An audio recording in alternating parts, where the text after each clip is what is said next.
Right, hi everyone. Celtic are through to the last 16 of the Scottish Cup, and that is kind of the main point I think we have to remember at all points in this video.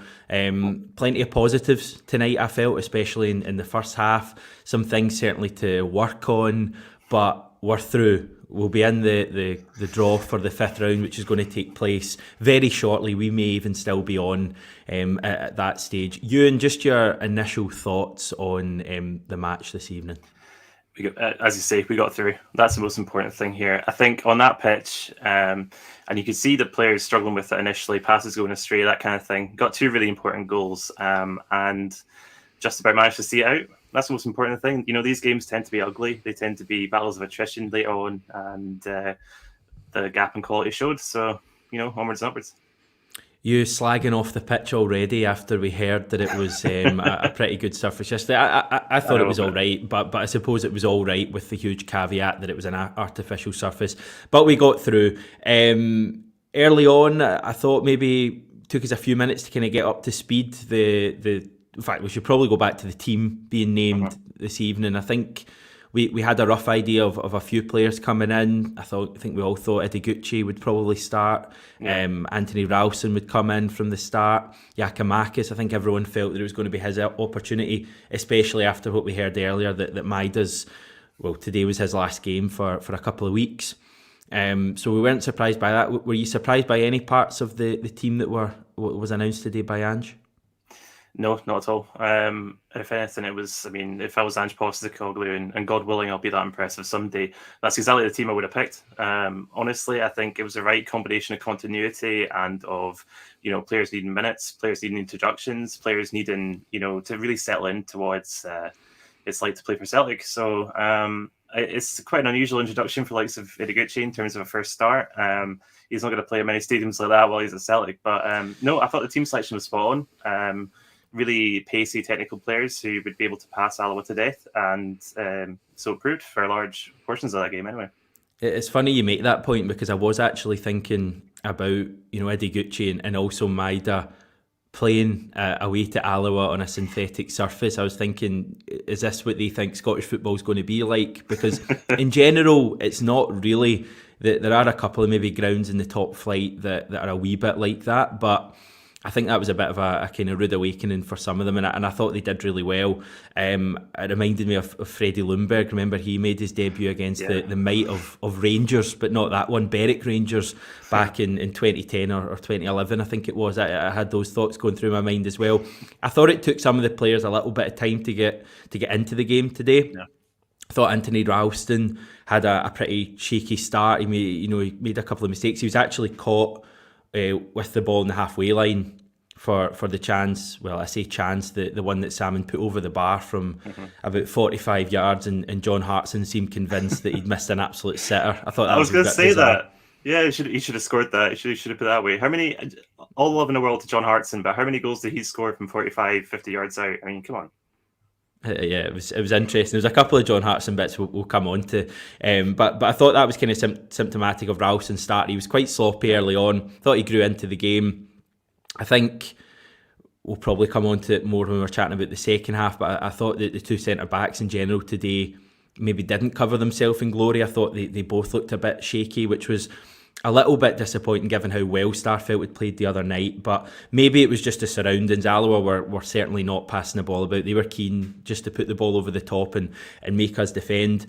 But after we got over that maybe initial period of taking a little bit of time to get into it, when we really stamped our authority on the game, I thought we played some really good stuff in that first half and scored two really good goals as well. Gigi, obviously, with the first one.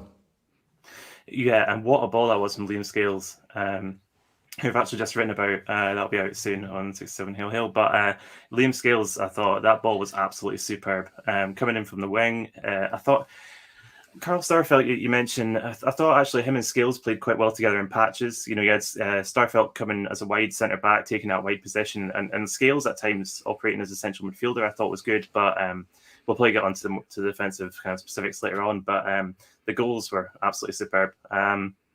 I think that Giakoumakis goal is harder than it looks. Although the cross is absolutely brilliant, but the speed that's coming at, the way he has to adjust his foot, in fact, the way he has to adjust his whole body, and put that away, that was a really excellent finish. And although it probably won't be the best game he'll play in a Celtic shirt, I think that's the kind of confidence that you definitely need. And Leo Abada's goal was just absolutely sensational. Yeah, we'll come on to that in a wee second. I mean, I think Giakoumakis, we saw within about 90 seconds what he's all about and what he's possibly not all about, because he takes that goal really well, real instinctive finish, not too dissimilar from his other goal for us against St Johnstone, in that it was a volleyed finish, didn't have much time to think about it. Yet the ball was almost in before he'd realised what was happening. That's not me taking away from the finish, but it's almost just a sign that I think when he doesn't have time to think, he's pretty ruthless. And then conversely, when he has a bit of time to think later on, and I think it's a point our very own Jackie McNamara made on analysis at half time, when he's going in, a couple of minutes later and he has loads of time to think and he eventually gets the shot off, he never looked convincing at all. And I think that was just evidence that Giakoumakis he's very much an instinctive finisher. When he doesn't have time to think, he's very good. I think when he has more time to think and maybe worry about what he's going to do, he looks nowhere near as convincing. Now, there have been players like that, in years gone by. I think Gary Hooper was always a real instinctive finisher. Maybe when he had a bit more time, he was never quite as good. So you can still have success being that. But I just thought that was an interesting kind of, look into what Giakoumakis is like. Yeah, I mean, it's actually the video that you did with the analysts before Giakoumakis properly, came to Celtic. He's like you say, the kind of player that thrives on chaos, and finding, just these sort of instinctual opportunities. I think he will come good when he's in possession. I think he will gradually kind of grow into the role that he's got at Celtic. It's different from what he was playing at Venlo. He's going to see a lot more chances because he's going to see a lot more of the ball. I think, I still think there's a really good half season in him. But the second chance, you'd want him to put it away, but the defensive pressure was really good from Alloa. And actually, in fairness, throughout, I thought Alloa's centre-backs had a very decent game. The draw is out, by the way, Euan, I should say. They really aren't messing around with doing this draw. I had a wee graphic made and everyone, and I'm just going to show you because I put some effort into it. That was the possible teams that Celtic could have faced, and the good news is that we've been drawn at home, and we've been drawn at home to Roth Ravers, as I like to call them.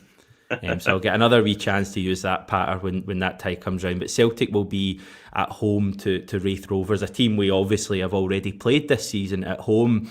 And I would suggest that's a pretty good draw from a Celtic point of view. They're having a good season, like they're third or fourth in the Championship, but they caused us very little hassle in that League Cup tie. I mean, it's a shame that it's a home tie in a sense, because we could have been dancing on the streets of Wraith afterwards, but it's I had to. It's a favourable tie, and like you say, we got them in the Premier Sports Cup. Absolutely no bother at all. That was another game that Liam Scales played really well in. I just really like the guy, and so feeling good about that. I mean, I generally feel anxious. But when it comes to these kind of cup ties, I do get jitters kind of just beforehand, thinking, oh no, this could go wrong. Just in case, Yeah. You can't really enjoy football unless you're kind of hating it simultaneously and worried the whole time. But feeling good about that. Really feeling good about that. And I'm confident we can beat them. Plixie Plox, loved ask. Try and decrypt this for me, Euan. Okay. Loved ask the salmon, trout, and scales patter today. Glad for the win, but geez, these fouls. I did hear John Hartson with some of the worst patter I've ever heard. He said something along the lines of, I'm talking about salmon that much that you'll be thinking I've gone fishing, or something like that. It was up there with Neil McCann's hot dog patter from Aberdeen a few years ago. But just a couple of other wee ties before we get back onto today. Hearts have drawn Livingston at home. Hibs are going away to Arbroath, which will be really interesting. Rangers got Annan away from home.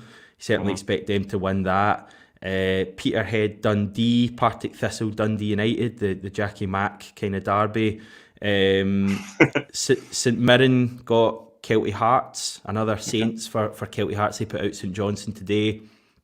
I think that's all the main ties. Just looking at those draws, it seems like the big teams are probably going to go through the next round as well, and it's going to be quite a stacked last 8. But yeah, so Wraith Rovers at home for Celtic.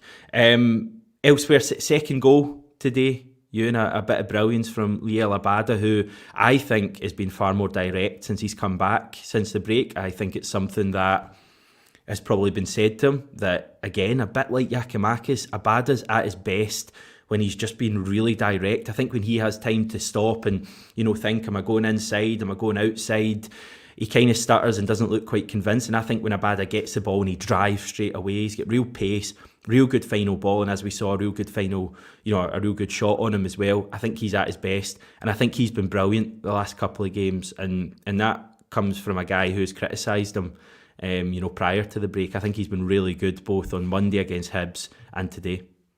Well, as you say, against Hibs, it was his pressing, it was Hibs winning the ball back that created that first goal for Maida. And tonight, I thought he was superb. I thought he was really, really good throughout that first half. The goal was just outstanding. I thought that the pace in the ball, your man had no chance in that Alloa goal at all. He knew he had no chance as well. He just waved it goodbye, didn't he? Yeah, it's... What would you do? What would you do confronted with that? But he has... I know he's come up... He's garnered a lot of criticism, especially kind of late on in 2021 when his form was dipping, but I think overall he's still had a really, really impressive debut season. When you think of debut campaigns that we've seen over the last 5-10 years, I think when all's said and done, we'll look at Abada as a really, really positive example. And yeah, he went off the boil for a few games, but I still think there's a quality player in there. I still think it's a really, really shrewd signing. Up there were kind of Juranovic in terms of just really excellent value, really excellent production from him. And I just think he's a cracking wee player. Still only 20 years old, so... and again, yeah, it's only Alloa Athletic and we don't want to get carried away, but equally, you've got to praise players when they play well, and I think Abada fit the bill tonight. I would agree with a lot of that. What was your thoughts on our second viewing of Dyson Maida? Really unlucky not to score, I think. He got into fantastic positions throughout. On the ball, he has to be absolutely terrifying to defend. My only frame of reference is games of 5-a-side years ago, but I can't imagine defending that. It'd be absolutely it'd be terrifying. Yeah. He's going to come into a game for Celtic. I think his debut was really good. Obviously, he gets that goal that gets rid of a lot of the nerves that he had, or he said that he had afterwards.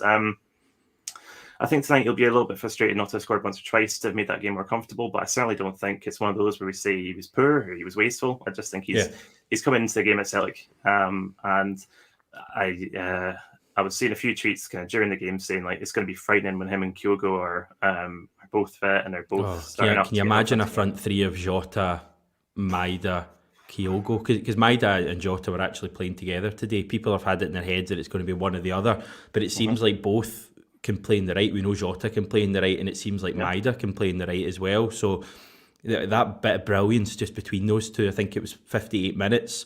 Oh, yeah. Maida makes the run, and I thought he was decent enough in the first half, really tidy in possession. Mm-hmm. But I was actually asking him to go in behind a couple more times. I didn't think he was really doing that. There was lots of space in behind that, between the Alloa right back and centre back to just go in behind and stretch the game. And he wasn't doing that enough for me. Second half, he certainly did. He had one when Rogic played into him and he put it into the side net, and he had another one as well that was saved by the keeper. And then he had that header from that brilliant Jota pass, Sublime. Whatever they call it, the kind of giving him the eyes type thing. He's looking there and Jota just puts it in over the top. Real brilliance. And Maida does everything right as well. His header's really good. It's a great finish, if you can even call it a finish. And the keeper pulls off a brilliant save. That would have been a sensational goal. What about this comment? Just asking for thoughts on Gucci's performance tonight, Euan. I really liked him. I thought that first half was excellent. I think he's really good at... he doesn't wait for the ball to come to him. If he wants to dominate those central areas, he'll tack the ball. He'll win it back really cleanly, which I don't remember him giving away any fouls, anything significant, but he must have won the ball back at least 6 or 7 times that first half. I thought his passing range was excellent. I think he's comfortable, isn't he, in possession? He is, and that's the thing. It sort of reminds you of Near Beaton in a little way. Happy to slow things down, happy to dictate the tempo, but he's also got really good vision, which I don't think Beaton necessarily has to the same degree. I think the challenge on him should have been a red card, but we'll probably get to that. But I thought Let's get to it now if you want, mate. Yeah. Folk are literally, folk cannot contain themselves in the chat for his chatting about this. It was a red card. All day long. Yeah, it doesn't matter if you take the ball first. That's irrelevant when you're going in like that, and you're planting your studs on his ankle, if not higher. I couldn't believe what the analysis was of that at the time, that it wasn't a red card. It was one of the clearest red cards I think I've ever seen, and it's inexcusable for me that the referee or the linesman haven't got that one correct. Haven't called that correctly. The one thing I would say that I tweeted about, I thought it was encouraging to see the Celtic players so quickly, on top of the ref, on top of the player for Alloa. I thought that was great to see. Ralston was right over. I think Giakoumakis was in there. Joe Hart was over chatting to the player and explaining why it had been a bad challenge. I actually don't think, as much as it was a horrendous tackle, I don't think it was a really malicious tackle. I think the guy didn't seem particularly angry afterwards. He seemed like he just got the tackle wrong, but it should still have been a red card. It was still a shocking challenge. But the one positive, I think, for me, and hopefully we hope that Gucci's going to be okay, was we saw all the players, Joe Hart and Giakoumakis and, as I say, Ralston ran 30-40 yards to get involved, and that's not something we would have seen last season. I know that for a fact. Last season, you'd have had, Blacksall or John Joe Kenny just walking about with our, trudging about, just hoping that the referee sorted it out. Whereas today, in a cup tie against a League One side, you saw real passion from those Celtic players. You did, and it reminds me of, I don't know why, but in particular this season, a lot of new Celtic players are kind of getting their welcome to Scottish football moment, if you like, kind of borrowed from basketball a wee bit. You kind of get that first hard challenge, and that's kind of your welcome to. And it reminds me of Cameron Carter-Vickers when he made his debut against, I think he made his debut against St Johnstone. Ross County. Was it Ross? My mistake. Sorry, Ross County. But there's a bit of a clatter, and all the Celtic players are coming to back him. There's a bit of aggro back. It was a St Johnstone game. Yeah, it was. Sorry, I'm getting mixed up. It was no. So your point's valid. It was Kane, and again, all the players were in, and it's great to see. We'll just move on to the downside. I think that this evening, the fact that once again a game that we were in complete control of, like so far ahead. We ended up having to sweat a little bit at the end, and Alloa didn't create anything really after their goal, really. But when there's only one goal in it, you're always worried. It was the same at St Johnstone on Boxing Day.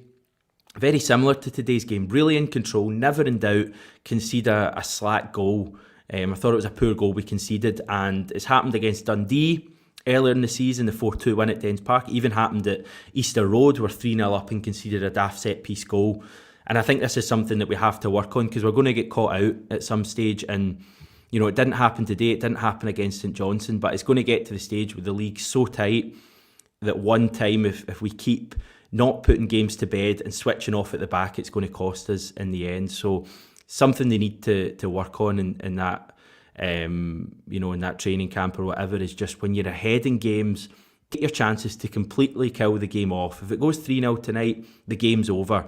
And equally, the defence, whether it's Starfelt, Welsh, you need to be switched on for 90 minutes when you play for Celtic. You can't afford to switch off for 5-10 seconds, because it just matters too much at the moment. And in another day against maybe a slightly better team tonight, you're going to extra time, and it's suddenly a bit of a lottery. So it's that was the one frustration for me tonight. Yeah, we saw that in Europe, didn't we? We saw that against Bayer Leverkusen. Obviously, very comparable side to Alloa Athletic, but it's a concern. It is a concern. It's not. It doesn't strike me as complacency as such. It doesn't strike me as losing focus. It's just these moments, just this sort of. All it takes is a few seconds for. Certainly take that. All it takes is a few seconds for for something to happen like that. And you can see, it wasn't against the run of play necessarily. I thought Alloa had some half decent spells before then. They looked quite threatening, but really they shouldn't really be matching us for energy and for stamina at that stage, really. But no disrespect to them, but it's a concern for sure.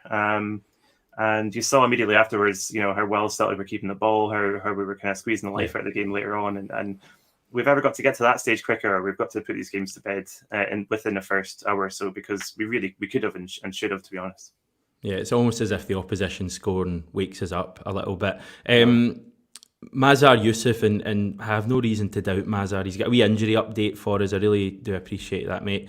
Ange saying Abada and Gucci will be fine, but Callum McGregor is his biggest concern. Callum McGregor went off with what looked like a cheek, possibly a jaw injury from, experience of knowing a little bit about these things. That always concerns me, because when you've got an injury in that part, there's often, far more, precautions are taken, and I would be a little bit concerned, more than a little bit concerned, that we'll see Callum McGregor on Wednesday night against Hearts, especially if Ange just said that he's his biggest concern from today's injuries. And yeah, when you consider that we're already going to be missing, Turnbull, Rogic is not going to be there on Wednesday.